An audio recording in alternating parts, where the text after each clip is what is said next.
पहला पाठ 2 कुरिन्थियों 5 वचन 14 से 21। क्योंकि मसीह का प्रेम हमें प्रेरित करता है। हम ये समझ गए हैं कि जब एक सब के लिए मरा तो सब मर गए।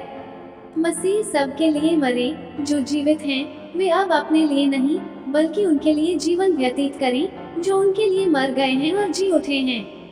इसलिए हम अब से किसी को भी दुनिया की नजर से नहीं देखते। मैंने मसीह को सबसे पहले दुनिया का दर्शन देखा, अब हम ऐसा नहीं करते। इसका अर्थ यह है कि यदि कोई मसीह के साथ हो गया है तो वह नया सृष्टि बन गया है। पुरानी बातें निकल रही हैं और सब कुछ नया हो गया है। ये सब ईश्वर ने किया है। उसने मसीह के द्वारा अपना मेल खाता और इस मेल मिलाप की सेवा कार्य के लिए हमें प्रेरित किया है। इसका अर्थ यह है कि ईश्वर ने एजेंट के कर्मचारियों को अपने हाथों में न लिखकर मसीह के साथ संसार के मेल द्वारा और हमें इस मेल मिलाप के संदेश का प्रचार किया है। इसलिए हम मसीह के राजदूत हैं, सोचते हैं कि ईश्वर हमारे द्वारा लोगों से अनुरोध कर रहे हैं। हम मसीह के नाम पर आपसे यह विनती करते हैं कि आप लोग ईश्वर से मेल कर लें। मसीह का कोई पाप नहीं था, फिर भी ईश्वर ने हमारे कल्याण के लिए उन्हें पाप का भागी बनाया, जिससे हम उनके द्वारा प्रबुद्धता के हिस्सेदार बन गए। सुसमाचार मत्ती 5 वचन 33 से 37। तुम लोगों ने ये भी सुना है कि महत्वाकांक्षी से कहा गया है, झूठी शपथ मत खाओ, प्रभु के सामने खाई हुई शपथ पूरी करो।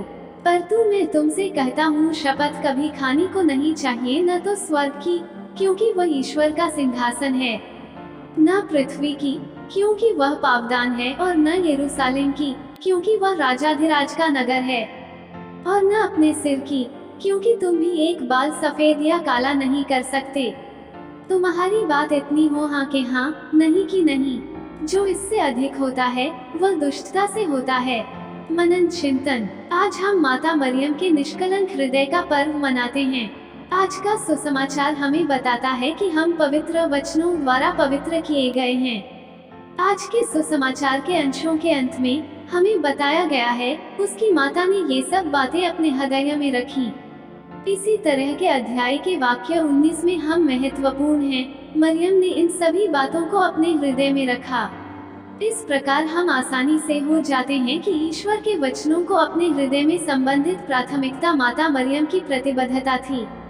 उन्होंने ऐसा क्यों किया, उसका परिणाम क्या था? इन सब का उत्तर स्तोत्र ग्रंथ में पाया जा सकता है, जहां स्तोत्रकार कहता है, मैं तेरे वचन को अपने हृदय में रखता हूं ताकि मैं पाप न कर सकूं।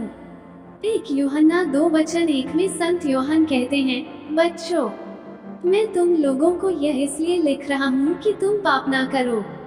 उसी अध्याय के 14वें पद में वे कहते हैं, युवकों, मैं लिख रहा हूँ इसलिए जा रहा हूँ कि तुम शक्तिशाली हो। तुम में ईश्वर का वचन निवास करता है और दुष्ट पर विजय पाई है। यूहन 15 वचन 3 में प्रभु यीशु अपने शिष्यों से कहते हैं, मैंने तुम लोगों को जो शिक्षा दी है उसके कारण तुम शुद्ध हो गए हो।